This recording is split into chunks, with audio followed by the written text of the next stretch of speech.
Online classes में आप सभी का स्वागत है। जैसा कि आज हम आपके सामने ये चित्र में लिखा ही हुआ है इस वीडियो में कि क्या आज हम पढ़ने जा रहे हैं। क्या पढ़ने जा रहे हैं भाई? पढ़ने जा रहे हैं डिस्ट धारा जनरेटर। डिस्ट धारा मतलब एक जनरेटर बनेगा, एक डायनेमो बनेगा, जिसके कारण हम जो है कौन सा धारा प्राप्त करेंगे? बोलो, कौन सा धारा प्राप्त करेंगे? डिस्ट धारा। तो चलिए पहले हम उसके कुछ पार्ट्स को देखते हैं। सबसे पहले कोई भी डिस्ट धारा हो उसमें दो तरह का एक क्षेत्र होता है, चुंबकीय क्षेत्र। जैसे ये मान लीजिए उत्तरी ध्रुव और एक आपका इधर मान लीजिए दक्षिणी ध्रुव। क्या मान लीजिए? दक्षिणी ध्रुव। यहाँ पर हमने इसको लिया यूं और ये लिया हमने यूं, और यहाँ पर हम इसको ऐसे ले गए। इसे हम बोलते हैं बेटा आर्मेचर। क्या बोलते हैं? आर्मेचर। ये आर्मेचर की भुजाएं ये मान लीजिए ए है, ये मान लीजिए बी है, ये मान लीजिए सी है, ये मान लीजिए डी है। ध्यान समझिएगा, ये आर्मेचर के साथ एक पार्ट लगा होता है जो कि पीतल का बना होता है। इसे हम लोग बोलते हैं बेटा सर्पी। इसे हम लोग बोलते हैं विभक्त वलय। क्या बोलते हैं बेटा? विभक्त वलय।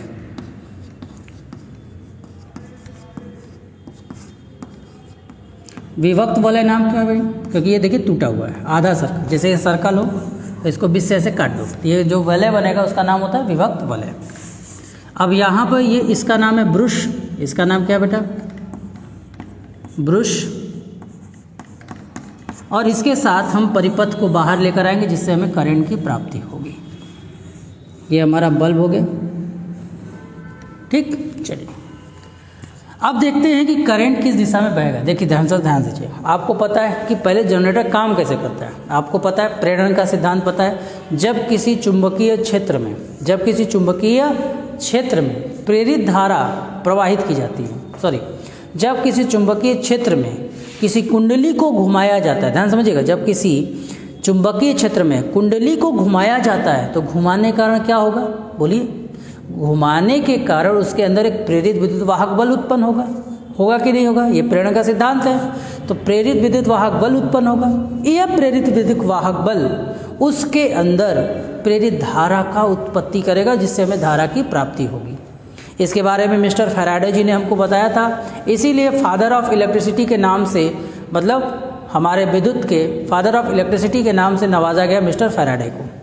और जितने भी हमारे पास जो भी बिजली बन रही है उसमें इन्हीं का रोल है। और ज़्यादा मतलब कुल मिलाकर आप समझिए कि 95 या 90% जो बिजली बनती है पूरे वर्ल्ड में वो इसी जनरेटर से ही बनाई जाती है। बाकी जितने भी बाकी और भी तरीके से हम बिजली पैदा कर सकते हैं, लेकिन उसकी जो टेंडेंसी है वो अभी वीक है।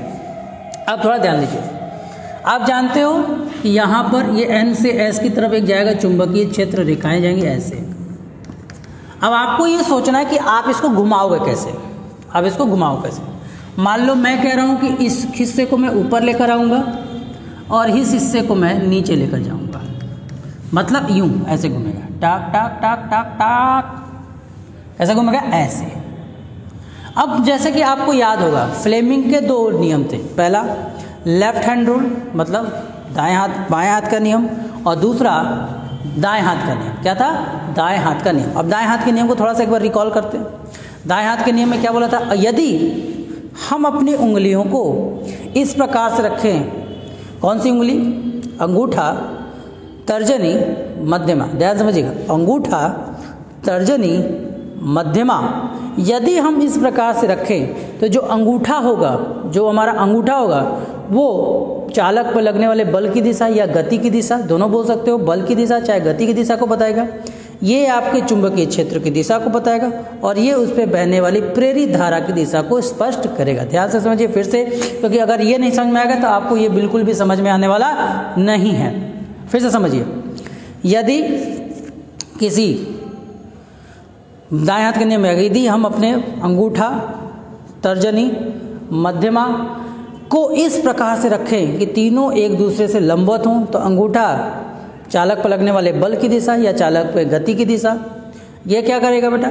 प्रेरित विद्युत ये चुंबकीय क्षेत्र की दिशा, और ये किसको प्रदर्शित करेगा बेटा? ये प्रदर्शित करेगा प्रेरित धारा की दिशा को। जैसे आपको बताया भी गया होगा कि मोटर में फ्लेमिंग के लेफ्ट हैंड का यूज़ करते हैं और जनरेटर में फ्लेमिंग के राइट हैंड का। मतलब धारा से गति, धारा बहने के कारण अगर गति हो रहा है तो बायां नियम, और गति के कारण धारा आ रहा है तो दायां नियम हम लोग यूज़ करेंगे। आप समझिए, जैसे मैंने इसको ऊपर की ओर घुमाने को, मतलब ये आपका ऊपर आ रहा है और चुंबकीय क्षेत्र हमारा इधर है। देखो ध्यान से, इसको ध्यान से देखिए बेटा, ये आपका क्या बेटा, बल हम इधर अंगूठा बल की तरफ कर दिया, अंगूठा किधर कर दिया, बल की तरफ, और चुंबकीय क्षेत्र की दिशा सदैव उत्तर से दक्षिण की ओर होती है। तो ये देखो अंदर जा रहा है कि नहीं जा रहा है, ध्यान समझो, ये इधर जा रहा है कि नहीं जा रहा है, बात को समझो मेरे। ये देखो अंगूठे को देखो ध्यान से मेरे, अंगूठे को ध्यान से देखो, अंगूठे को ध्यान से देखो, और इसको इमेजिन करो कि ये ऊपर आ रहा है, तो अंगूठा हमारा कहाँ है, इधर है, और ये हमारा चुंबकीय क्षेत्र की दिशा है, तो करंट हमारा कहाँ जाना चाहिए, ऊपर की ओर जाना चाहिए। तो करंट जो हमारा जाएगा उसकी दिशा कुछ ऐसी होगी, और हम इसको घुमा कर, जब ये जाएगा तो ऐसे ऐसे घूमेगा, तो इसका रोटेशन क्या हो रहा है, यहाँ से ऐसे जा रहा है, ये इसका रोटेशनल डायरेक्शन हमारा हो गया। समझ गए बात को, फिर से समझिए इस चीज़ को, कॉन्सेप्ट को बहुत अच्छे से समझिए, नहीं तो रोटेशनल डायरेक्शन बदल देंगे, मोटर बन जाएगा। फिर से समझिए, चुंबकीय क्षेत्र की दिशा इधर है, बल को हमने कहा कि आ जाओ ऊपर, आ जाओ ऊपर, आ जाओ ऊपर, ऊपर ले रहे हैं, ऊपर कहाँ ले रहे हैं, ऊपर की ओर। जब हम ऊपर की ओर लेंगे तो ध्यान से देखो, ये चुंबकीय क्षेत्र की दिशा, ये ऊपर खींचा गया, इसको ऊपर खींच रहे हो, इसको यूं, और ये चुंबकीय क्षेत्र की दिशा, तो धारा की दिशा ऑटोमेटिकली ऊपर हो जाएगी। तो ऑटोमेटिकली ऊपर हो जाएगी, तो ये ऐसे ही जाएगा। इस पे तो ऑटोमेटिकली पता चला, लेकिन इस पे भी देख लेते हैं। अब इसको कहाँ तुम करो, नीचे जाओ, नीचे जाओ, नीचे जाओ, इसको करो ऊपर आओ, ऊपर आओ, इसको करो नीचे जा, नीचे जा। अब जब दायां हाथ का नियम लगाएंगे तो अब क्या होगा, अंगूठा हमारा चला गया अंदर, देखो अंगूठा हमारा चला गया अंदर, दबो दबो, चुंबकीय क्षेत्र अभी भी इधर ही है, इधर ही है। अब धारा की दिशा कहाँ होगी, नीचे हो जाएगी, और ये आपका धारा की दिशा नीचे आ गई। तो इस प्रकार से हमारी धारा बहना शुरू हो जाएगी। और किस सिद्धांत पे ये काम कर रहा है, चुंबकीय प्रेरण के सिद्धांत पे काम कर रहा है। जब भी किसी कुंडली को किसी चुंबकीय क्षेत्र में या किसी भी चुंबक को या कुंडली को के बीच में सापेक्षिक गति कराई जाती है, सापेक्षिक गति उनके बीच में गति कराई जाती है, तो उसके अंदर एक प्रेरित विद्युत वाहक बल उत्पन्न होता है। और यही प्रेरित मतलब प्रेरणा देने वाला, यही प्रेरित विद्युत वाहक बल जो होता है, किसी भी, ध्यान समझो, यही जो प्रेरित विद्युत वाहक बल होता है, यही उसमें धारा को उत्पन्न करता है। चूंकि धारा प्रेरित विद्युत वाहक बल के कारण उत्पन्न हो रहा है, इसीलिए इस धारा को धारा न बोलकर प्रेरित धारा का नाम दिया गया। ठीक है, चलिए अब इसको जो विभक्त बल मान लेते हैं, ये आपका C1 है, ये मान लीजिए C2 है। इसका एनिमेटेड वीडियो आपको इधर साइड में हम दिखाएंगे, अभी घबराइएगा मत। और ये आपका क्या बेटा B1 है, और ये आपका क्या बेटा B2 है। समझे?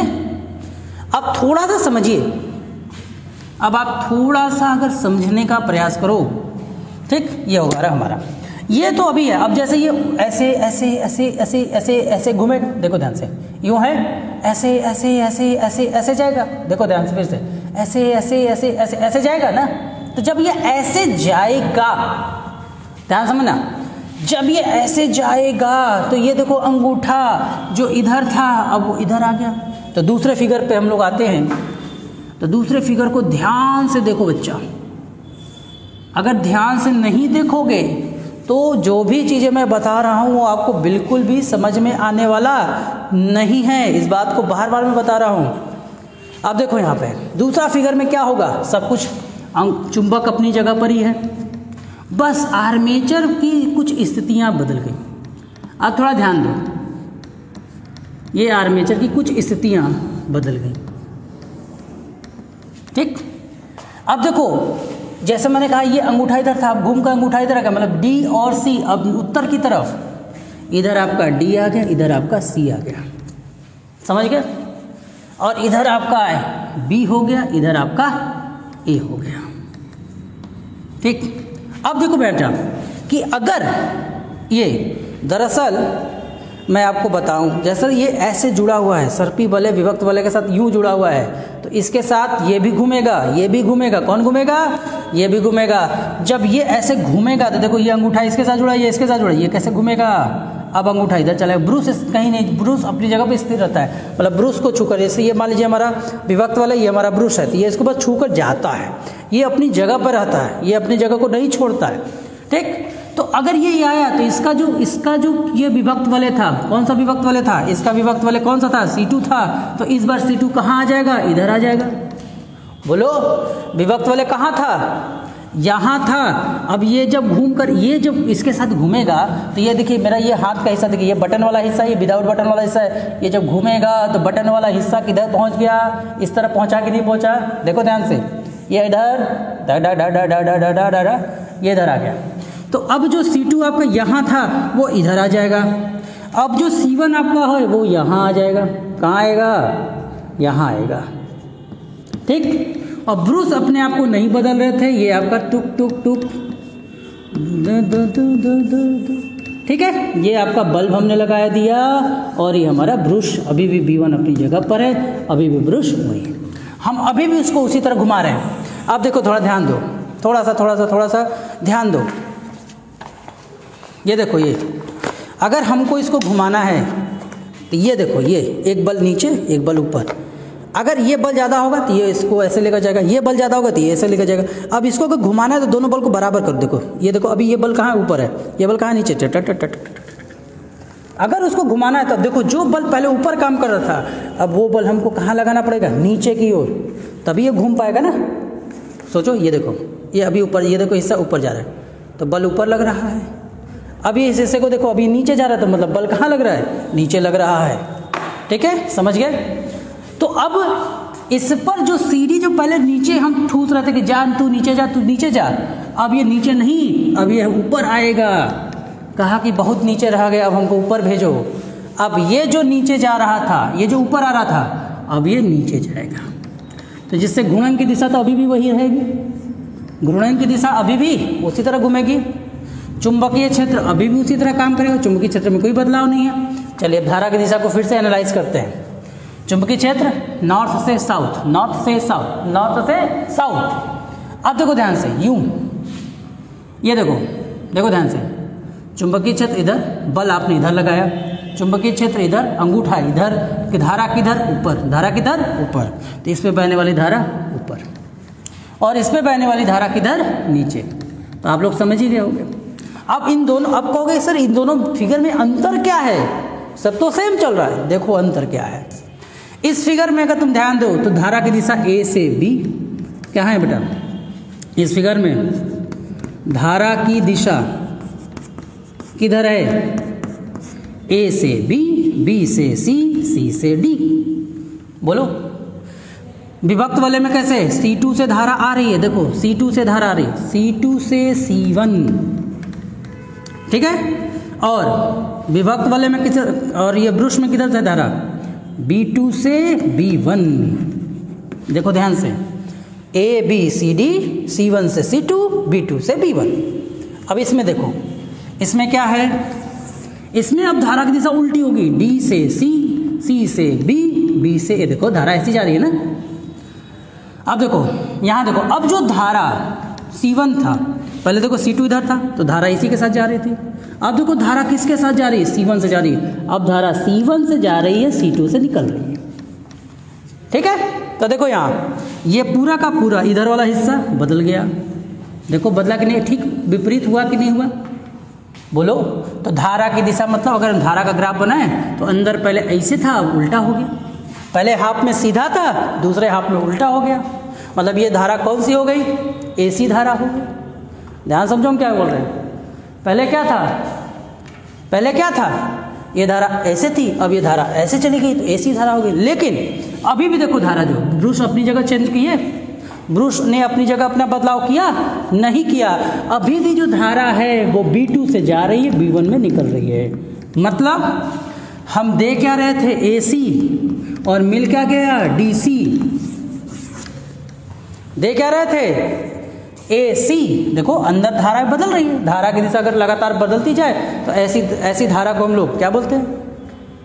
यदि समय के साथ धारा की दिशा में परिवर्तन होता रहे, धारा की दिशा, धारा के परिणाम में परिवर्तन होता रहे, तो ऐसी धारा को AC धारा कहा जाता है, मतलब प्रत्यावर्ती धारा कहा जाता है। लेकिन यहाँ पर क्या हो रहा है कि अंदर में धारा की दिशा बहुत अच्छे से बदला, लेकिन बाहर में धारा कांस्टेंट, बाहर में धारा कांस्टेंट। इसीलिए जो हमें बाहर की धारा मिल रही है वो कैसी मिल रही है, डिस्ट धारा मिल रही है। अब वो डिस्ट धारा ही क्यों है, अब ये अगर डिस्ट धारा कैसे बनेगी, ध्यान से समझो, क्योंकि बाहर में हमें एक तरफ करंट मिला, अगर यही विभक्त वलय ना होते तो क्या होता, अगर यहीं पर विभक्त वलय ना होते और अगर विभक्त वलय नहीं एक दूसरे को बदलते तो आउटपुट में वही चीज जैसे अंदर बदला है वैसे आउटपुट में भी बदलाव हो जाता। तो ये एक दूसरे का स्थान बदलकर बाहर में क्या हो गया, धारा को सेम रहने। जैसे एक छोटा सा एग्जांपल है, आपके मम्मी पापा मान लीजिए लड़ाई कर रहे हैं, मम्मी शांत है, पापा खूब बोले डाय डू, आज पापा हाई पावर में है तो लड़ाई तब भी कम होगा। एक दिन मम्मी फायर हो गई, पापा चुप हो जाए, तो दोनों देखिए लड़ाई दोनों लोग कर रहे हैं लेकिन घर का जो माहौल वो शांत रहेगा। क्यों शांत रहेगा, क्योंकि दोनों लोग एक दूसरे से ज़्यादा लड़े। अब दोनों फायर हो जाएं तो लड़ाई होता कि नहीं। तो मुझे लगता है कि आपको समझ में आ गया, फिर से समझिए, एक शॉर्टकट में फटाफट इसमें धारा की दिशा ऐसे हुई, बाहर धारा ऐसे बह रहा है, फ्लेमिंग के दाएं हाथ के नियम से हमने इसकी दिशा को निकाला, इसमें बहने वाली धारा की दिशा निकाला। धारा की दिशा इसमें क्या, ए से बी, बी से सी, सी से डी, यहाँ C1 C2 से C1 है, और ब्रूश के थ्रू अगर देखें तो B2 से B1 है। यहाँ पे धारा की दिशा C से D, D से C से D, सॉरी D से C, C से B, B से A है, और विभक्त वलय में इसकी दिशा C1 से C2 है, और बाहर में इसकी दिशा क्या होगी, B2 से B1 है। मतलब कि अंदर AC बनने दो, मुझे कोई लेना देना नहीं है, ये इनपुट है और ये हमारा आउटपुट है। इनपुट नहीं बोल सकते, इनपुट तो हम कर ही नहीं, अपने आप जनरेट हो रहा है, इसको तुम कर सकते हो प्रेरित धारा, और ये हमारा क्या है, आउटपुट है, मतलब निर्गत